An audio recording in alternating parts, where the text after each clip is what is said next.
put it back down here. There's two ways to take a limb off or something like that. If you got a hatchet, you're fortunate. That's a good deal, okay? If you don't have a hatchet, an axe, a saw, or something like that, but you still have to make your shelter, campfire, maybe something, poles to put a person on, a litter, I think they call them, to drag somebody out on, things like that. Maybe you need a splint for a leg and you need a straight, it wouldn't be this big, but if you got a, you know, you got nothing else and you got a knife, then you start looking for, and that's why I picked this up earlier. I don't know if this 1 inch, 1.1 diameter stick, I may have to get a limb, something like that right there, but I don't know. We're gonna find out. You know, if you need to splint a leg, that would probably be about as good right there. So let's go ahead and they call it batoning, the knife through the tree, the limb, whatever. Guys, I'm going to pound on this knife. I'm not going to deliberately hit it to where I think I can break something. I'm not going to deliberately damage the knife, just like I wouldn't deliberately damage it if I was out in the woods. You don't deliberately damage your tools, okay? So, but I'm going to use it just like I would if I had to cut this off, you know, with a pocket knife. So let's just pick a spot here and start, you know, cutting into it like this. That's kind of a little weenie stick. I think I'm going to take my hatchet and get me a bigger limb. I did this with my buck knife, by the way. That's on video. Okay, we're starting to get. When you pound on a knife, don't pound out here unless you have no alternative. In other words, the knife is buried so deep into the wood you have nothing left to pound on. Try to hit it right above, okay, right above the center of where you're trying to cut. You don't hit back here, don't hit back here. What you're trying to do is drive the impact from striking it right straight down into the wood. You're not trying to beat on it out here or here. And so that's kind of where that's where you want to hit it, is right above where you're trying to cut. Okay, just like that.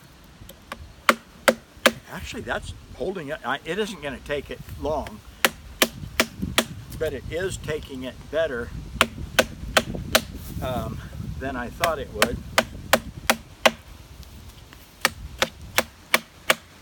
All right, let's shorten it up a little. And this is going to be hard to do because I can't turn the stick. So I have to turn me around. Obviously, I can't get all the way through when it's only that wide. I can't get down in there like that.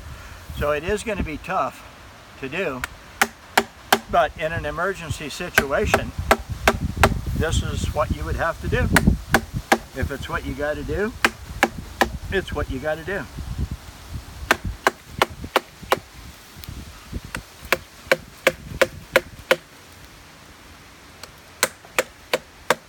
And we're getting some pieces out of there. Now that's not a hardwood tree, but that old dead cottonwood limb is well preserved and very hard. And I may have picked a little bit big limb. Man, you can tell this is really not crappy wood. That's only 1 inch in diameter. It's very old, it's very used up, you know, as far as its greenness and everything, but I'm beating on that pretty hard and it hasn't broken. So the stick,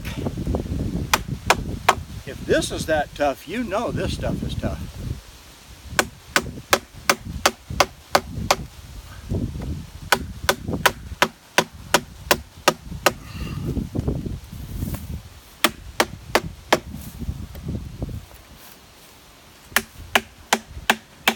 Okay, I got to start prying sideways to get the wood out of there because it's getting so deep.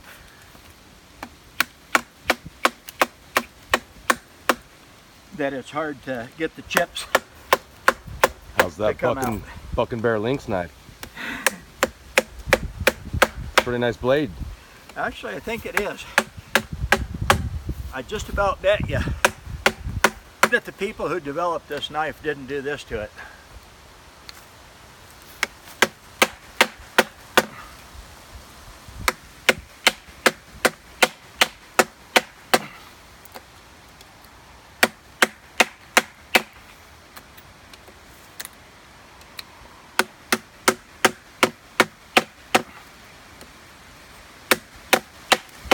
Now, if I was out in the boonies,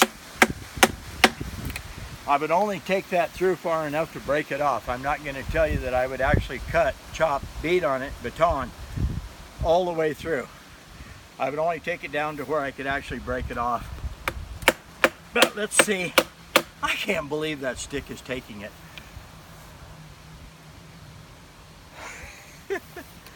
That's good. That's a good stick there. Oh, there it went.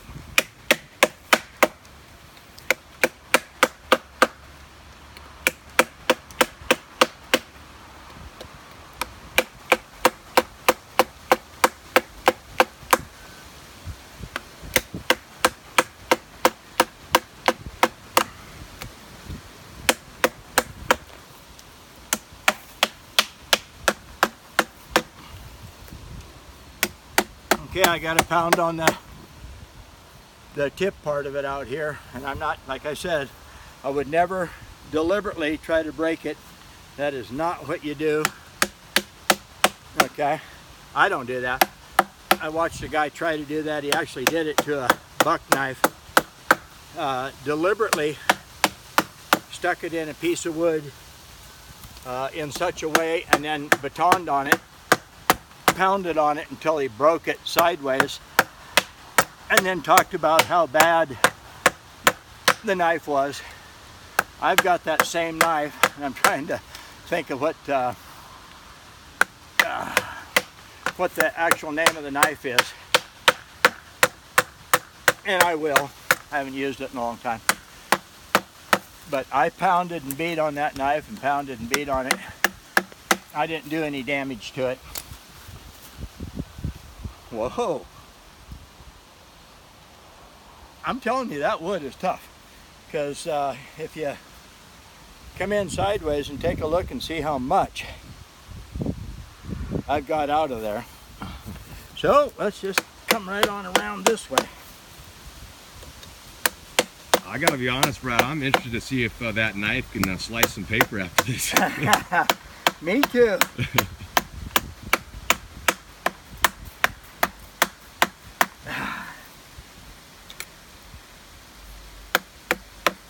Me too. And Buck and Bear, you might go, but you don't do that to pocket knives. Well, normally and everything you don't, but if you had to, you had to. And so let's see. So far it seems to be holding up pretty good. So let's just see how it turns out. I actually have to come around this way and work on this side of it. And you can, come in here and take a look. It's getting way down. I don't want to hit my thumb on that stuff. All right.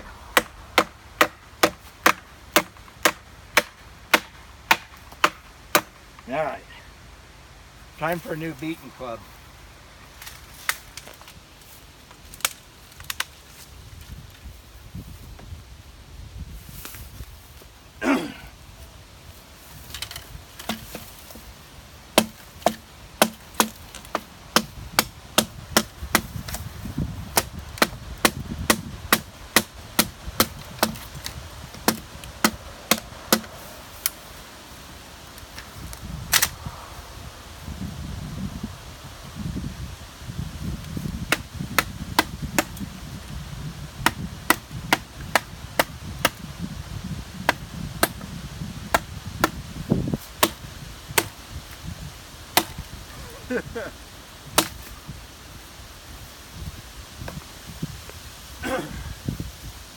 That wood is tough. I got to come back around this way.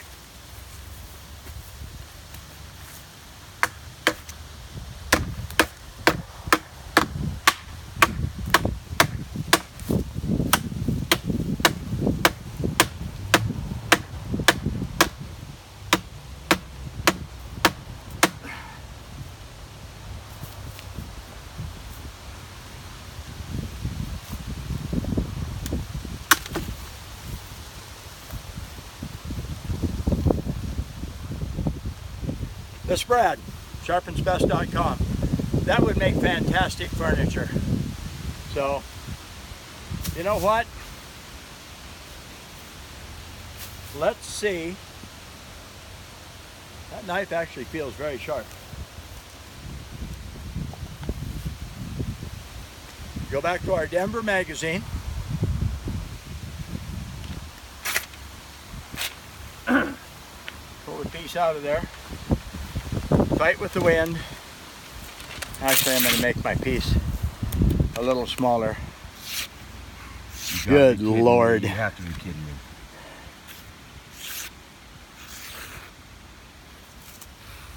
me. Okay. That's pretty awesome.